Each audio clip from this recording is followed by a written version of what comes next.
అనుదినమన్న శ్రోతలకు మన ప్రభువును రక్షకుడై ఉన్న యేసుక్రీస్తు యొక్క సరిసాటి లేని మహా గొప్ప పరిశుద్ధమైన నామమునందు శుభములు. నేడు 2026 సంవత్సరము ఏప్రిల్ మాసము 28వ తారీఖు మంగళవారం నాటి ధ్యానాంశము. ప్రశ్నలు. మత్తయి సువార్త 22వ అధ్యాయము 46వ వచనమందు, ఆ దినము నుండి ఎవడునూ ఆయనను ఒక్క ప్రశ్నయు అడగ తెగింపలేదు. జీవితంలో అనేకులు దేవుని ప్రణాళిక యందు సనుగుచు ప్రశ్నలను అడుగుచున్నారు. ఎందుకని నాకు ఇలా జరిగేను? ఎందుకని నాకు ఓటమి? ఎందుకని నాకు ఉద్యోగం లేదు? ఎందుకని నా బిడ్డ మరణించను? అనేటువంటి ప్రశ్నలను ముందు పెట్టుచున్నారు. కొందరి యొక్క జీవితమే ప్రశ్నార్థకముగా ఉన్నది. నా యొక్క భవిష్యత్ కాలము ఎలా ఉండును అని తమకు తాముగా ప్రశ్నను లేవనెత్తుకొని కలత చెందుచున్నారు. జీవితం నందుగల పలు ప్రశ్నలకు ఈ భూమి మీద జవాబు కనబడకుండా ప్రభు యొక్క రాజ్యమునకు వెళ్ళుచున్నప్పుడే మన యొక్క ప్రశ్నలకు జవాబులన్నీ మనము పొందుకొనవచ్చు. ఎఫ్ఏ టెక్స్ అను భక్తుడు బైబిల్ గ్రంథమునందు గల ప్రశ్నలన్నిటినీ లెక్కించుటకు ప్రారంభించారు. పాత నిబంధనలో 2272 ప్రశ్నలను, కొత్త నిబంధనలో 1022 ప్రశ్నలను ఉండుటను కనుగొని అన్ని ప్రశ్నలను ఆయన తయారు చేసి టెక్స్ట్ బైబిల్ గ్రంథములో రాసి ఉంచి ఉన్నాడు. ఇందులో సాధారణమైన ప్రశ్నలు కలవు, మనుష్యుని వద్ద లేవనెత్తుచున్న ప్రశ్నలు కలవు, మనుష్యుడు దేవుని వద్ద అడుగుచున్న ప్రశ్నలు కలవు. మొట్టమొదటి ప్రశ్న సాతాను మనుషుని వద్ద తంత్రముగా లేవనెత్తిన ప్రశ్నే ఉన్నది. ప్రభు మీదనే సందేహపడు విధములో ఈ తోట చెట్లలో దేని ఫలమునైనను మీరు తినకూడదని దేవుడు చెప్పేనా అని తంత్రముగా అడిగాను.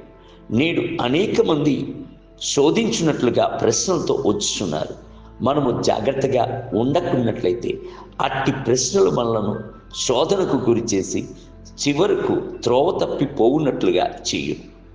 ప్రభు మనుషుని వద్ద అడిగిన మొదటి ప్రశ్న, ఆదామా నీవెక్కడున్నావు అనుటయే. తనను విడిచి దూరముగా వెళ్ళిపోయిన మనుషుని మరలా తన యొక్క ప్రేమ చేత ఆకర్షించినట్లుగా బద్దలైన హృదయముతో నీవు ఎక్కడ ఉన్నావు అని అడిగాను. ఆదికాండం 3వ అధ్యాయం 9వ వచనం. నేడును మీరు ఎట్టి స్థితిలో ఉన్నారు, మీకు ప్రాణము ఎలాగొన్నది అని మిమ్ములను చూచి అడుగుచున్నాడు.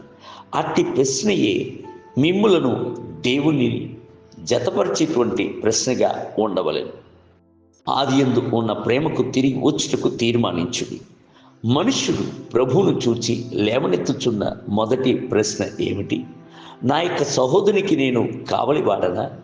ఆదికాండము 4వ అధ్యాయము 9వ వచనం. తన యొక్క సహోదరుని దయా కనికరం లేక చంపివేసి ప్రభువును చూచి సాహసించి నేను నా సహోదరునికి కావలివాడనా అని కయ్యూను అడుగుచున్న ప్రశ్నను చూడుడి. ఇందువలన కయ్యూను పలు రకాల శాపములను పొందుకునేను. నేడు మీ యొక్క అంతరంగమునందు పలు ప్రశ్నలు లేవచ్చును. ప్రభువా, ఎంతవరకు నన్ను మర్చిపోవుదు అని దావీదు రాజు అడుగుచున్నట్లుగా అడగవచ్చు.